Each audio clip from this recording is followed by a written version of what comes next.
Turner.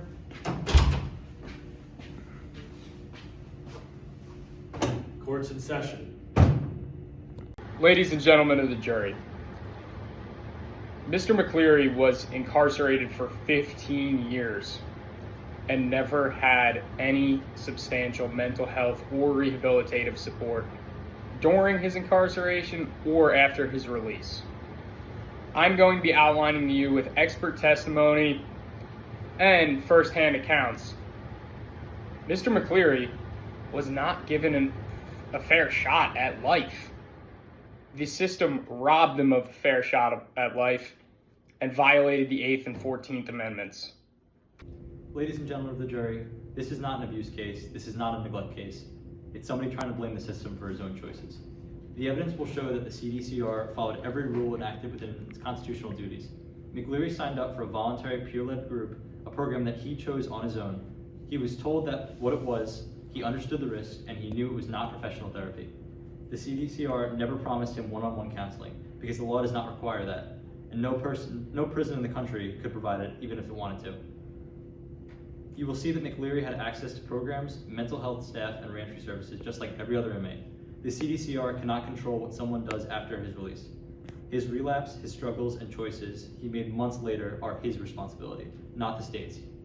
By the end of this trial, you'll see that the CDCR did everything by the book, and McCleary is simply trying to turn a voluntary program into a lawsuit. The Constitution does not require perfection, and CDCR met every obligation it had. Warden White, thank you for being here today.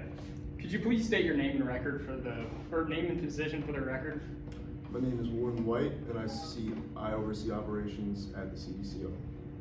Warden White, as the head administrator of the prison, are you responsible for ensuring that incarcerated persons have access to proper rehabilitation and mental health treatment? Yes, sir, that is a part of my responsibility among many other things. Let's talk specifically about the programs that were available during Mr. McCleary's 15-year sentence.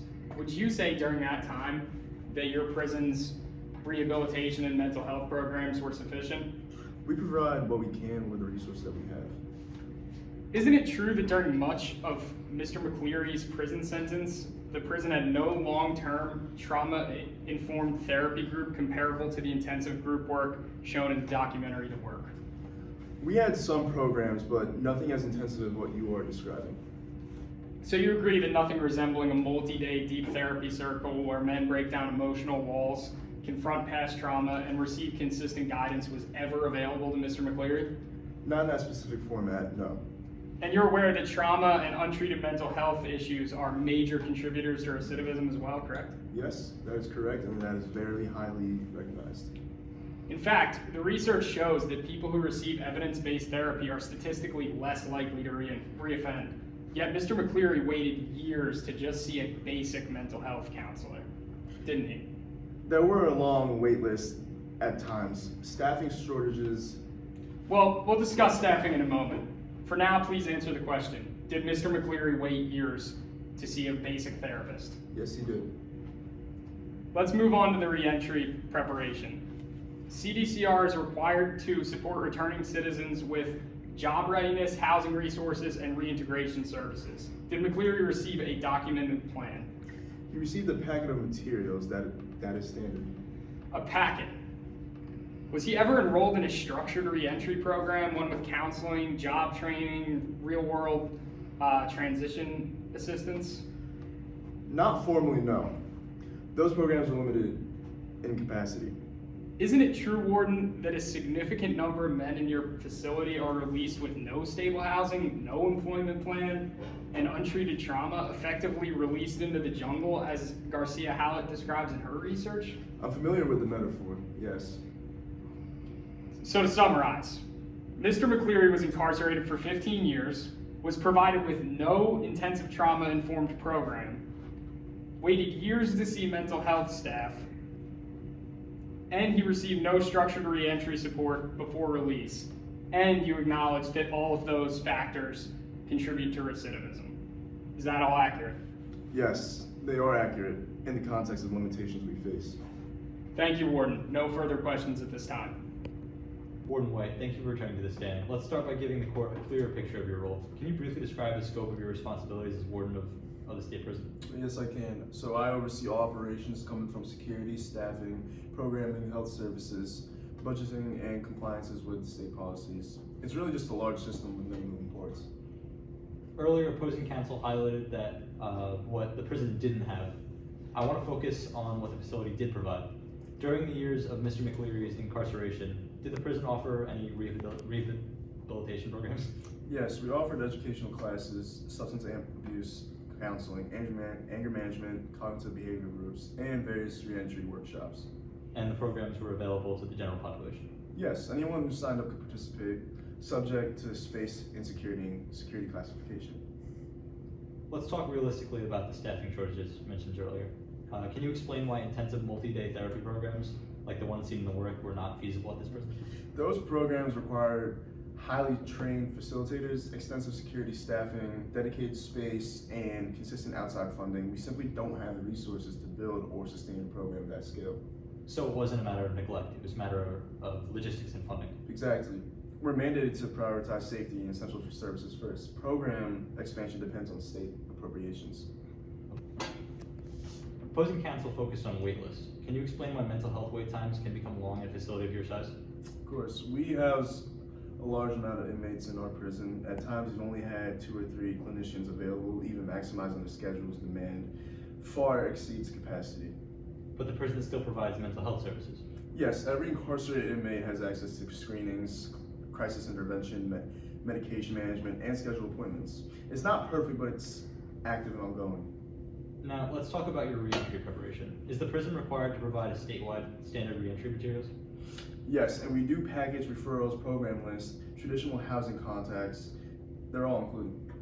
And while not every inmate gets into the limited capacity workshops, does the prison still offer employment readiness, resume building, and community partner sessions? We do. Spots fill up pretty quickly, but they're offered every cycle. Warden, some programs, rehabilitation, reentry, education, require the inmate's willingness to show up and participate. Would you agree that rehabilitation is a shared process? Absolutely. The institution provides opportunities, but meaningful changes require personal engagement. So in summary, while the prison may not have had therapy program identical to the one depicted in the work, the prison did provide multiple rehabilitative programs, did offer mental health services within its staffing limits, did provide reentry materials and opportunities, and operated under state level budget and resource constraints that limit expansion. Is all that accurate? Yes. We do what we can with the resources the state gives us, and we work hard to support the population the best we can. Thank you, Warden. No further questions. Hello, Mr. McCleary. Thank you for coming today. How long did you serve in CDCR? 15 years. Mr. McCleary, earlier the defense suggested that you could have chosen to participate in more rehabilitation while in prison. I want to clarify that for the court. During your 15 years inside, were any intensive therapy programs actually available for you to choose?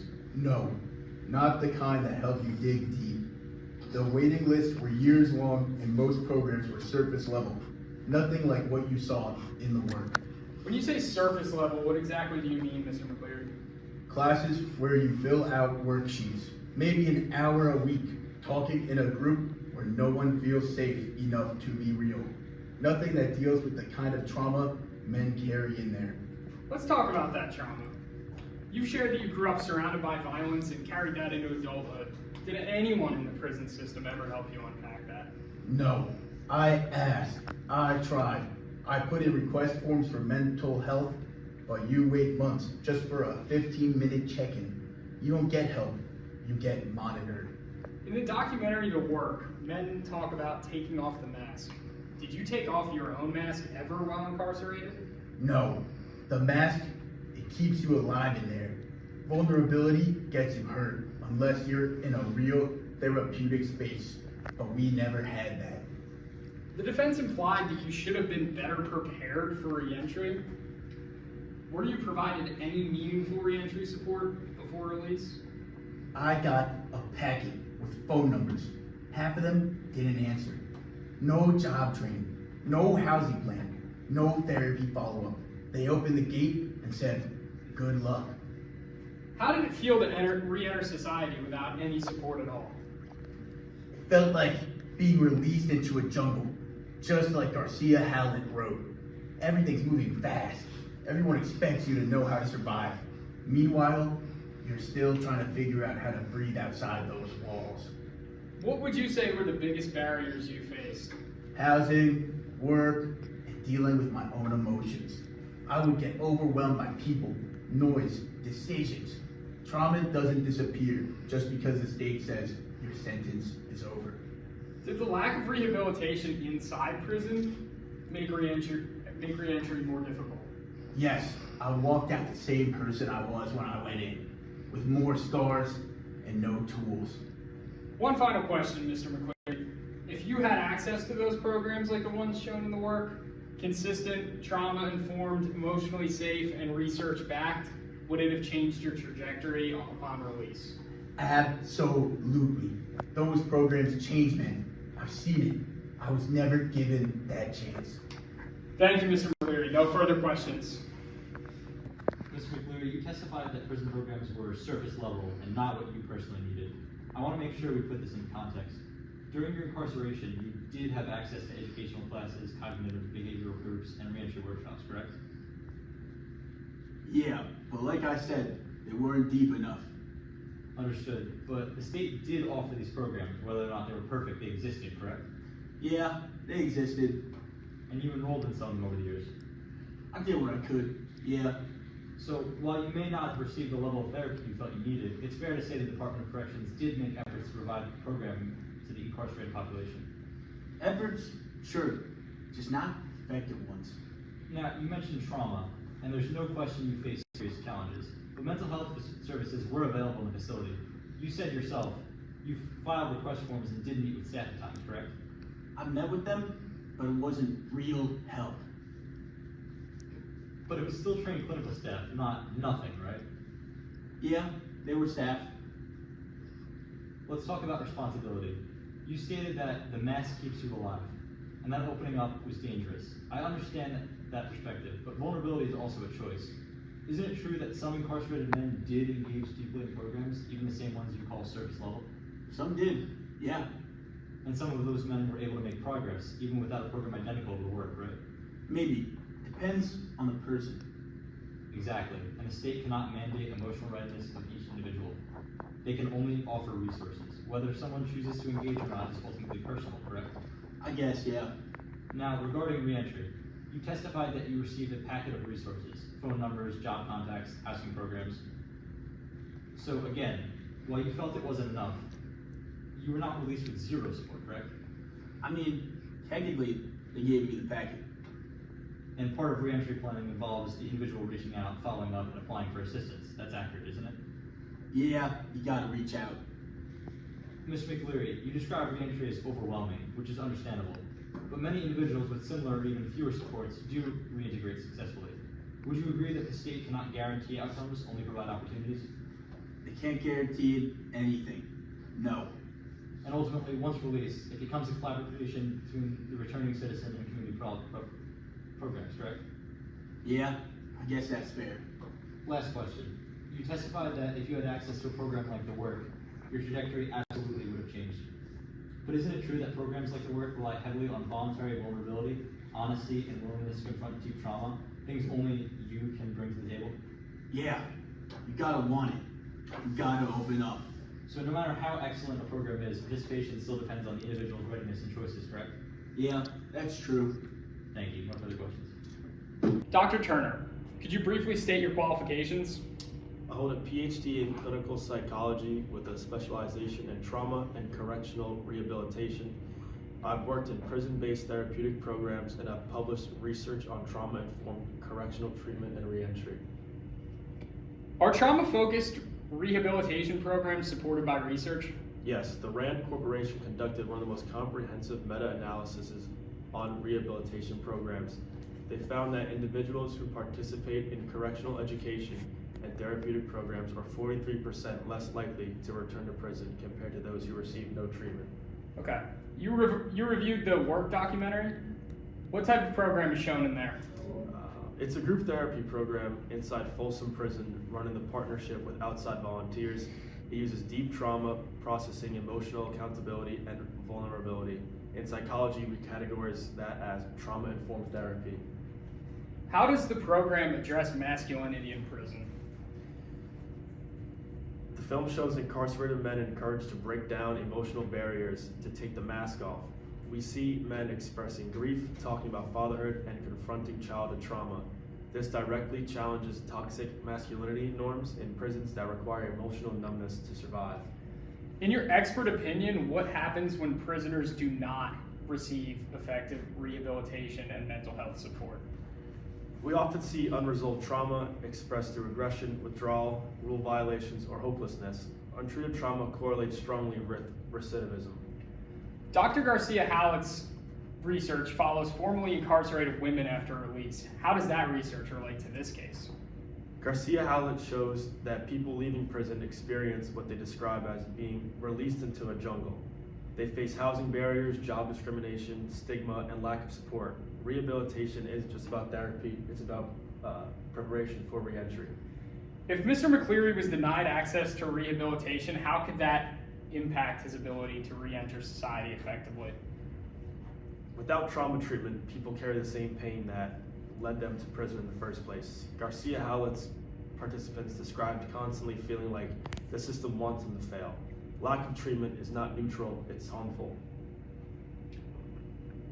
In your expert opinion, does the denial of meaningful mental health treatment meet criteria for deliberate indifference as referenced in Estelle v. Gamble and later prison cases? In my expert opinion, yes. If the institution is aware of mental health need and fails to provide treatment, that meets the definition of deliberate indifference under the 8th Amendment. So denying access to rehabilitation programs can create harm. Absolutely. Rehabilitation is not a privilege, it's a clinical necessity. Thank you very much for your time, Doctor. Thank you. Dr. Turner, therapy cycles like this one in the work involve intense emotional confrontation, is that correct? Yes, they involve deep emotional work. Is it possible that intense emotional confrontation in a prison setting could create a security risk? Any program requires safeguards. Emotional intensity alone doesn't make a program unsafe. But you agree prisons are not hospitals? Correct. They are not mental health facilities, which is precisely why access to qualified mental health providers is essential. Isn't it true that participation in programs like the one in the work are voluntary? Yes, but voluntary participation does not address the issue of availability. A program can't be voluntarily joined if it doesn't exist for most prisoners. Garcia Hallett studied women, not men. Why should her findings apply here? The gender of participants changed the details, not the systemic barriers. Her findings show that lack of preparation inside prison sets people up to fail outside of prison regardless of their gender. But is it possible that some people refuse rehabilitation even when it's offered? Yes, but refusal is different from denial or lack of access. You cannot refuse something that isn't available. So you cannot guarantee that Mr. McCleary would have been changed his life even if he was in therapy? No psychologist can guarantee specific outcomes, but we can guarantee that access to a rehabilitation dramatically increases the likelihood of a successful reentry. No further questions. Ladies and gentlemen of the jury, it seems as though the standard for substantial care under the 8th Amendment was not met by the prison and is not being met to this day for other prisoners. This is not just about Mr. McCleary. This is about wholesale change to this system and giving these men and women who are incarcerated a chance, a fair chance to get out and have a normal life. It is cruel and unusual to not give these people proper rehabilitative support and proper mental health care. And it's not fair to our society either. When these people are released from prison without proper support, without proper care, it's not fair to our society and the people who are future victims of crimes. Thank you. Ladies and gentlemen, you've heard the testimony, you've seen the documents, and nothing, absolutely nothing, demonstrates that the CDCR acted unlawfully. McCleary chose that program. He knew what it was. He never filed an emergency complaint. He had access to a real mental health care when he asked for it, and when he left prison, he was given reentry resources he didn't use. Instead of taking responsibility, he is now trying to turn his own decisions into the fault of the CDCR. However, the law is clear. Prisons must provide humane conditions, not customized therapy or perfect emotional outcomes. The CDCR met that standard every single day. There was no cruelty, no danger, no deliberate indifference, just a man who didn't like the results of his own choices. and wants someone else to pay for them. The CDCR acted responsibly, reasonably, and constitutionally, and for that reason, your verdict should be for the defense. All rise for the Honorable Judge Turner. Order of the court, I call this trial back into session. The ladies and gentlemen of the jury have deliberated and found in favor of the plaintiff. The prison's lack of rehabilitation and mental health services is insufficient to meet the legal standards of the 8th and 14th Amendment. I order the prison to rectify this and award Mr. McCleary $2 million in damages. This matter is closed. Thank you, jurors.